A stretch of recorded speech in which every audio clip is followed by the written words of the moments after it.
Now, on 105.9 FM and streaming worldwide on the WMAL app. O'Connor and Company.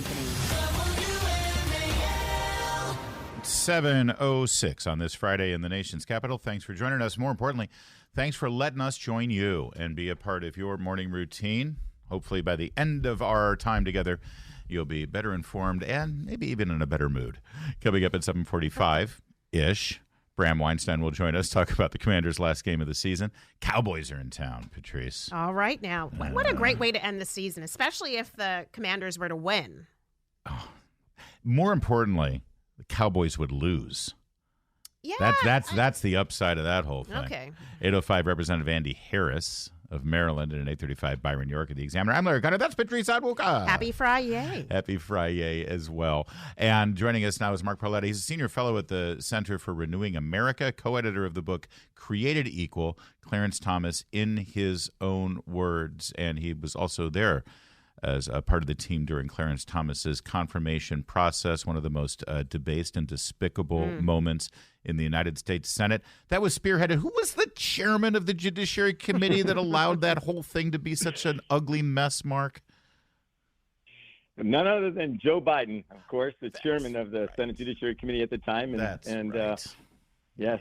And a person who actually never believed Anita Hill, despite his lying when he was running for president of the United States. He called Justice Thomas on the night of his confirmation to tell him that he was a good man and don't let any of this get him down. Wow. And so it's particularly for someone who had lived through that, to see him, and he told, I think, Senator Hatch at the time, he didn't believe her. So particularly despicable to be doing something like that you know was completely false. No, as Washington, D.C. scumbag standards go, Joe Biden really does rise to the top, or the bottom. And now, listen, Clarence Thomas has been having to deal with this literally since that time, since that day, and it's just ugly. It's horrible. And part of me just doesn't even want to respond to half of the things that they say about this man, but I feel like there are so few outlets and areas that do respond and do point out the horrible attacks on him, that it's a responsibility that we bear here. This latest one coming from, of all people, Hank Johnson, congressman of Georgia, the guy who thought Guam was going to tip over. I mean, what a mental midget. How dare he even mention Clarence Thomas's name? Yeah, and Hank Johnson, who's a congressman from Georgia, he actually paid his wife campaign funds as a quote-unquote advisor, I guess, right? So good way to shift money to her. And then he never reported it on his financial disclosure forms until he got busted and had to, I think, amend several years. So, ethically challenged and as you said, thinks that Guam was going to tip over. But here, what he's doing, Larry, and I really do appreciate, and Patrice, you having me on, because you're right, the left is out there spreading these lies, spreading these smears, and they have so many more outlets. So it is good to push back on these lies. So they sent a letter yesterday. He sent a letter with a number of other Democrats demanding that Justice Thomas recused from the case, the Colorado case. He sent a letter, I think, in December. Just so everyone knows, the Colorado case is the question of the Colorado Supreme Court removing Donald Trump from the ballot. And you see what they're doing here. Supreme Court's going to make a decision, and they're trying to get in front of that decision by demanding Clarence Thomas not be a party to it. All right, go ahead, Mark. Yeah, that's exactly right, Larry. And they did it on the Jack Smith case, too. And what the letter yesterday said, hey, your wife actually, is in politics, and you need to recuse because she expressed views on the 2020 election. And it's a completely baseless and false letter in terms of what's in there. And he actually lies. It's really astonishing where he says that Ginny Thomas was intimately involved, that Ginny Thomas was instrumental in bringing the insurrectionists to the Capitol. These have been disproven. Yeah. It's really astonishing to me. I've been in this town for a long time. This letter is so filled with lies, outright lies. And so I went up last night on X, and I'm going to write something on this to push back on these lies, because if you don't answer it, it becomes settled. And so Well, and that's so important, Mark, because I think you're right. Just to jump in here, the fact that NBC News is running with this headline that says House Democrats urge Clarence Thomas to recuse himself from Trump Colorado ballot case, and they're already doing the dirty work, which is to taint in the public's eye any sort of Supreme Court challenge, which is going to happen, and then to make it seem like, well, if Clarence Thomas does not recuse himself, obviously then we're going to know the outcome, how he would rule on this case. Do you think that Justice Thomas is going to recuse himself? He has no reason to recuse. He has no reason to recuse himself. Supreme Court justices have a duty to sit absent a conflict of interest. There is no conflict of interest, and so I would think he would not recuse himself. He didn't recuse himself on the Jack Smith case that the Supreme Court turned down, that expedited appeal. So, and here's the thing, that in that vacuum where the left goes up with something like that, and if you just step back and look at other examples, and I always point to this case because it was a lot of the leftist ethics professors came to the defense of this judge in the Ninth Circuit, whose wife had filed 2 briefs. It was on the same-sex marriage ban out in California. If you remember that back in like 2011, 2012, I think back then. And his wife was with the ACLU. She filed 2 briefs in the court below. It went up to the judge, and he didn't recuse himself. Some ethics professor said a century ago, notions like those advanced against Judge Reinhardt may have resonated, although wrongfully so. In this day and age, the spouse's views and actions, however passionately held in discharge, are not imputed to her spouse. And Judge Reinhardt is not presumed to be the reservoir and carrier of his wife's beliefs. And so there it is right there. Like, the left celebrates when you have 2 working couple, That's couple, right, of course. That's out there doing their own thing. They're celebrated. There's a judge on the D.C. Circuit. Her husband's the head of the ACLU, Nina Pollard. David Cole trashes Trump. Does she ever recuse from a Trump case? No. That's because you can have separate views and do your jobs. But here they think that Justice Thomas is going to follow his wife's lead, or somehow they're joined at the hip, and they can't think separately. It's offensive. It is. Right? And Mark, listen, an incredibly passionate and well thought out defense of the idea that a judge, or in this case a justice, would have to recuse himself because their spouse is in some way politically active. This is D.C., for God's sake. All right. Exactly. However, this is even more insidious because your argument sort of takes for granted that they're right about Ginny Thomas, but they're lying about Ginny Thomas. They say in this letter that Ginny Thomas, quoting now, was instrumental in planning the January 6th rally and bringing the insurrectionists to the Capitol. That's a lie. Ginny Thomas was interviewed by the January 6th Commission, that kangaroo court, for 4 hours. Remind me here, Mark, let me just ask you a blank question. Tell me about the charges brought against Ginny Thomas for insurrection on January 6th, because they charged 1,000 people that day.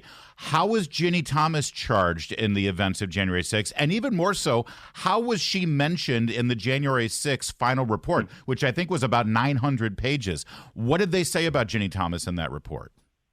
Yeah, you know what, Larry? I had the honor of representing Ginny in that investigation, and it was in a complete outrageous assault on her. But yes, she cooperated. She cooperated with the document request. She went in for a 4-hour interview. She wasn't mentioned. Her name was not mentioned once in her the name was not mentioned once. But this is what they do. They call her in to testify, and that's enough to get headlines, to get people, the activists spending money and raising money. They brought her in to testify. She didn't even make that 900-page report, but now they're saying she was instrumental in planning the rally on January 6th. I hate these people. I hate them too, Larry. And the other thing is, they had, I don't know how many, 6, 7, 8 hearings. Her name was never mentioned even in the hearings. That's so right. No report, no hearings. So she wasn't involved with January 6th, okay? You know what I mean? So this is what this letter is premised on. And as you say, it's a complete lie. They say substantially involved. She helped organize it. A complete lie. And Mark, you've got Jamie Raskin. You know what? Hold on. I'm fired up about this, and it's so disgusting. And it lays out exactly what they're trying to do to take Trump off the ticket. and to blow up the Supreme Court. Mark, please stay with us. I got one more thing I want to bring up, and I'm sure Patrice wants to yell a little bit too. Why should I have all the fun? It's 7:15 WMAL traffic and weather every 10 minutes first on the 5s. I don't really hate these people. I don't. I hate what they do. I hate their tactics. Their tactics, They're and what they're trying made to in accomplish. God's image, and they're children of the Lord, just like all of us. All right, there. I'm better now. WMAL. Making sense of the news. Live. From the home Paramount Pest Control Studios. Home Paramount, the leader in pest control since 1939. WMAL. Making sense of mainstream media because the double standard is real. Download the WMAL app to stream us for free. House Democrats urge Clarence Thomas to recuse himself from Trump Colorado ballot case, so says the NBC News headline. And this is all trumped up. This is all created out of whole cloth. There is absolutely no reason. And in fact, again, he is slimed. Ginny Thomas, his wife, is slimed, even though there is literally nothing. She didn't appear in the January 6th report, even if she had. That January 6th report is so bogus anyway. Well, that's right. But that tells you something. Even they said, yeah, we got nothing on Ginny Thomas. But I got to ask you, because I'm sure you saw Jamie Raskin, congressman from Montgomery County, Maryland, on CNN this weekend saying that if Clarence Thomas doesn't recuse himself, then we've got to figure out what we're going to do about that. Jamie Raskin, I think, is a lawyer. He's a congressman. Mark, there is something, I'm ringing my memory banks here, about the separation of powers in the Constitution, about a separate and co-equal branch of government being judiciary and legislative. What the hell does he mean? What does that threat even mean? What are we going to do about it? That sounds kind of insurrection-y. Actually, you know what? It's given the assassination attempts, it's really chilling to me. It's like, what are we going to do about it, right? Yeah. And so, this all leads back to, again, it all leads back to the left lost the battle of ideas. They don't control the Supreme Court anymore, right? You have originalist justices up there. For 40 years, if you think about it, 50 years, the left controlled the Supreme Court no matter who was in charge, Republican or Democrat president. When you think about the appointees, right, David Souter, Harry Blackmun, John Paul Stevens, these are all lefty judges that Republicans appoint. Now it's an originalist constitutional conservative court, and the left wants to destroy it. And so they attack Justice Thomas, they attack the justices, so they try and bully them, intimidate them, and then if they can't get their way, then they undermine and trash the court's opinion like it's corrupt, right? But then they've ginned up their supporters to go illegally harass the justices at their homes, which has led to, right, Chuck Schumer's thing about, right, you won't know what hit you if you don't vote a certain way on abortion case. It leads directly back to, and I think Jamie Raskin's comment is like that too. It's getting like the crazies fired up. Who want to say, hey, these guys are bad. We need to do something about it. So that's what the left is doing here. They want to intimidate the justices. They want to smear them, but they want the left, and we see what the left does, right? When they go, crazy, they go into violence. And that's what we're worried about. The justices now have 24-hour security. Okay, I can't tell you how the world has changed for them since the Dobbs decision. This all comes out of Dobbs. The attacks on Justice Thomas and all this ridiculous stuff with his, investigating his friendships, and hanging out with his friends. We've seen that, is right, but that's after the Dobbs decision. They started that investigation after the Dobbs decision came down, which overturned Roe v. Wade, found that there wasn't a right to an abortion in the Constitution. But that's what the left is doing. They're trying to destroy the Supreme Court. It's the only branch of government that they don't control. Well, Mark, what do we do, right? I think it's important that we have opinion pieces, and I'm looking forward to reading yours pushing back on this. It's important that we have champions in the Senate. Well, we don't have the Senate right now, but at least legislative champions pushing back again from a legislative standpoint, whatever they're able to do. What should regular Americans be doing? And this case is worrisome to me when voters have the ability to vote out and vote in who they want to represent them, and that is being taken away from them by having President Trump removed from the ballot. But what can we be doing? What should we be doing? Yeah, I mean, the most important thing is get informed on it. Again, your listeners can follow me at Mark Paoletta on X, and I have a website, markpaoletta.com, where you can get educated and see the lies, see why this is ridiculous, see why this is really an attack on the court. Write to your members of Congress, and write op-eds, because again, you see the Supreme Court's approval rating. They really go off on this stuff. It's in the 40s right now. I've written about how it's been in the 40s over time. It goes up and down, but it's around there. The Congress is at, I think, 17 or 15%. It's been down to like 7%. I mean, they are the least respected institution in America, right? And so because they're corrupt in many ways, they're corrupt. And so that's what I'd say. And then again, focusing on this issue on your show, on the other talk shows is important, because I think it pushes back against the left's narrative, which is this false, malicious, dangerous narrative. It is about dangerous. The Supreme Court. And thank you for reminding us of the security concerns and all of that. It is really despicable what Jamie Raskin did, but we should be used to that by now. Mark Paoletta, not only are you a valuable voice here with regard to your intimate knowledge of the Thomases and his confirmation proceeding and all of this, but you're also a great legal mind. So I'd love for your opinion here as this moves forward. What will the timing be for the Supreme Court to take up this Colorado issue? I know that the Secretary of State appeared to try to make it a moot point by acquiescing and decide, well, we'll keep him on the ballot anyway for the primary. That they're not going to rule this moot, are they? Are they going to take this up, and do you think it's going to get fast-tracked? Well, I think that President Trump just appealed, right. And so it's at the Supreme Court. I think it's stayed, and I think they have until February 7th. But I do think the Supreme Court will take it up. They can't not. This is a direct threat to democracy. You know what I mean? You have at least two states. The Maine one is even crazier, right? A single, Joe Biden supporter decided, Donald Trump can't be on the ballot. It's just it's dangerous. It's this lawfare on President Trump. But I do think this is a significant issue. The court will take it up, and I think they'll take it up pretty quickly. I know I'm a Pollyanna here. Is there any chance we could get a unanimous decision on this? How you talk about unifying and healing in this country? How great would that be if we actually had a 9-0, not just a no from the Supreme Court, but a hell no? Yeah, I actually think it's such an absurd argument, and all the, when you look into this issue, I do hope it's going to be a 8-1, 9-0 opinion that will stamp out these types of attacks, because this is what the left's doing, right? They lost the battle of ideas. They've gone after. I was in the Trump administration for 4 years. I loved working there. We did great work. President Trump did many great things, including, in particular, at the Supreme Court. Then they go after him with this crazy impeachment stuff, right? And they've lost every battle, essentially, right? Yep. And now they're trying to take him off the ballot because they don't want people to have the choice. It's really chilling what's happening. Yeah, it is. And so I hope the Supreme Court, the last independent institution will rule 9-0. And they're trying to ruin that too. They're trying, we'll stack the court, we'll remake the court, we'll make the. You're right. It's the last barely remaining independent institution in our federal government, and the left has their sights on it. Mark Paoletta, thank you for joining us. It's always a candid and important conversation. Thank you, sir. Mark.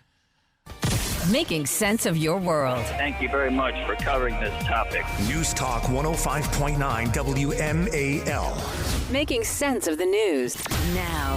On 105.9 FM and streaming worldwide on the WMAL app. O'Connor and Company. 7:37, and we're chugging along here on this Friday morning, the first Friday of the year. And boy, we are right on the brink of getting hot and heavy into the presidential election season with the Iowa caucus around the corner, New Hampshire primary, and then, boy, it's just full steam ahead to the conventions, Patrice. Coming up later in the morning, in just 10 minutes, we're going to check in with BRAM WEINSTEIN, find out if the Commanders can pull out the final game against the Cowboys. 8:05, Representative Andy Harris, and at 8:35, Byron York of the Examiner. Patrice Onwuka. Mm-hmm. Is it true that you're an international woman of mystery? Yes. I knew it. Everyone is speculating about the next James Bond. It could be a woman. It could be you. It could be. It could be Mark Cuban. We will see.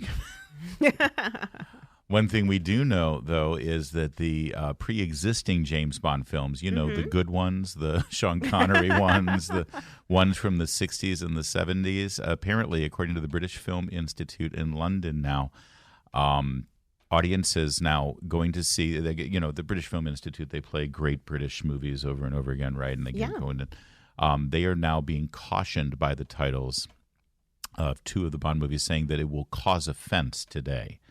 So before they check in to watch the James Bond They're putting movie, trigger warnings? they're putting trigger warnings on Bond. A blanket trigger warning has been placed over all movies being presented as a tribute to the work of British composer John Barry, the man behind the scores for many 007 films. Disclaimer warns that all the films in John Barry soundtracking Bond and beyond contain language, images, and other content that reflect views prevalent in its time, but will cause offense today. Come on now. They're James Bond movies, for God's sake. This is embarrassing. Listen, people read books, people watch movies, they listen to music, and you listen not in your context today. You should listen to in the context of when it was written and appreciate for that time. And then you can even appreciate for how perspectives have changed since then. Well, this is kind of their argument. They're saying, listen, they're acting like a museum in a historical context, and we just want to make sure that, but to have a trigger warning, like this is going to hurt your feelings. The only trigger warning we need is nudity and extreme violence. I frankly, I don't even need the extreme violence one, but the nudity one so that we, for if kids are watching. Yeah. But come on, don't tell me that you have perceptions from the 1940s in there. Oh, yes. Be scared. It is. It's pretty ridiculous. But by the way, I guess we should celebrate the fact that they're putting the movies out there with trigger warnings versus what the left in America often does, which is just remove the movies from the catalog. That's true. Good luck seeing Song of the South from the Disney catalog right now. Or they edit them. They go in and they remove stuff that they find offensive now versus showing the director's original vision. It's ridiculous. Meanwhile, actor Adam Driver right now is Adam Driver has been playing Italians. Okay. So Adam Driver, last I checked, is not Italian. His last two movies, House of Gucci and Ferrari. Right. And he was very good in both. I've seen both, and he's very good in both movies. He's a very good actor. Well, he's being attacked because he's not Italian. See, this is the slippery slope of if you're not black, then you can't be Michael Jackson. Although, you know what? Michael Jackson didn't look black when he died. That's another story. Right. But this is the slippery slope of saying only certain races or only certain genders can play certain roles. Well, and also people are now criticizing him because he's just playing Italians all the time. It's like, expand your horizons, Adam. Why aren't you doing? He played Italians back to back. He was on a podcast with who's he on with here? Sean Hayes, Will Arnett, and Jason Bateman. That sounds like a cocktail party. He says it was for Ridley Scott and Michael Mann. They're and some of the best filmmakers. Who gives a bleep that it was two Italians back to back? Yeah. But anyway. And it's where you get a job. I mean, acting jobs are not falling out of the trees. Well, no, now they're saying, oh, you're locking yourself in. You do this thing now where you're just seen as an Italian. He says, what do you mean a thing? I've done two movies where I play an Italian. But even if that doesn't make it a thing. If you build a career on being a bad guy, what's wrong with that? Why can't you build your career on being a wise guy or an Italian actor? I mean, come on now. By the way, he's about to do a new movie directed by Francis Ford Coppola, who is famous for the Godfather movies. I wonder what his role is going to be. I don't believe he'll be playing an Italian mobster. Also, get this, 2024 will be the year of endless sequels, which, by the way, is a sequel in and of itself because it feels like the last several years have been the years of endless sequels. Oh, my gosh. But right now, the movies that are on the horizon to be released this year are things that you've all seen before.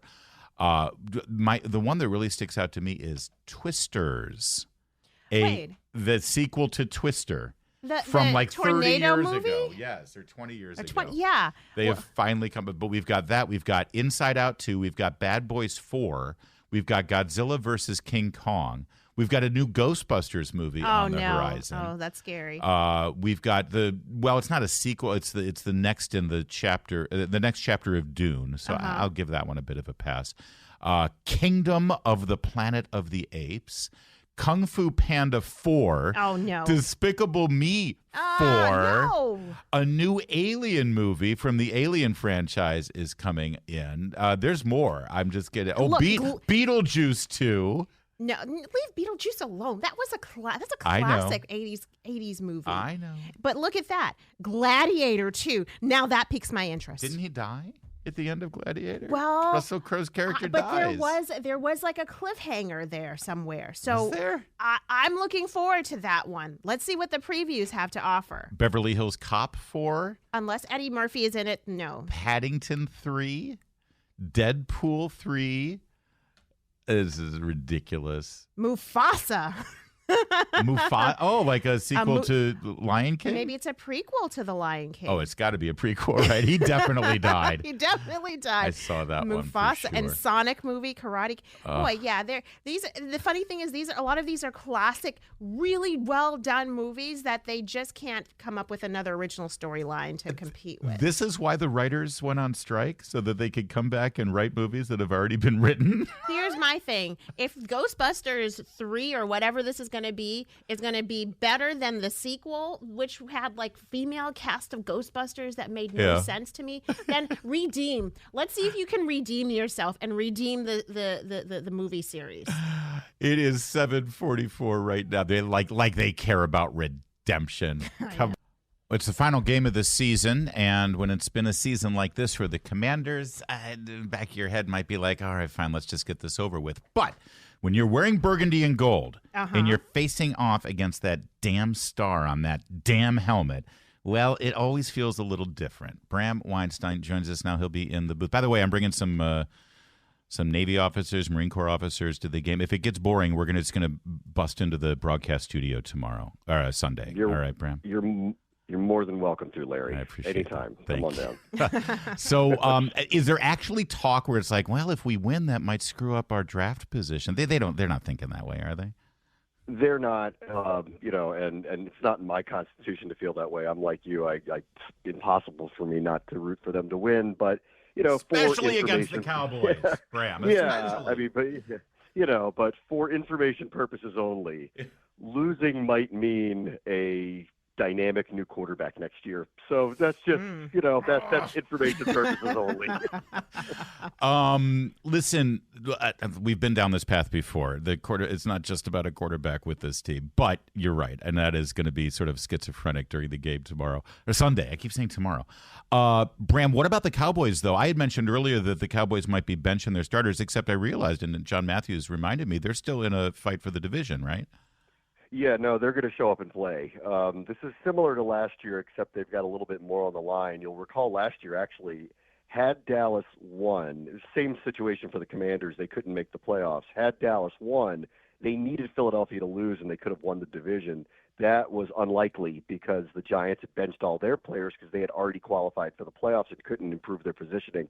This year's different. If Dallas wins, they win the division, and they're undefeated at home. And their record on the road is very different than it is at home. Sure is. I think it's in their best interest to win. So I think you're going to get the best of the Cowboys on Sunday, unfortunately. And it's a later game, 4:25, right? Yeah. Eagles game will be at the same time, right? Yeah, the NFL likes to mess with everybody. They don't want anybody to know what their fate is, so they force them to play in the same window on the final Sunday of the regular season. And now, I grew up a Lions fan, so I mean, look at the sad sack NFL history that I've got going in my life, right? And after the game got robbed from us down in Dallas a couple of weeks ago, the Lions fans almost want to go back to Dallas for a rematch. That's how hungry they are. Well, if you're a glutton for punishment, go for it. I will push back a little bit on that they got robbed. Oh, don't start. He reported he stood right in front of him, for God's sake.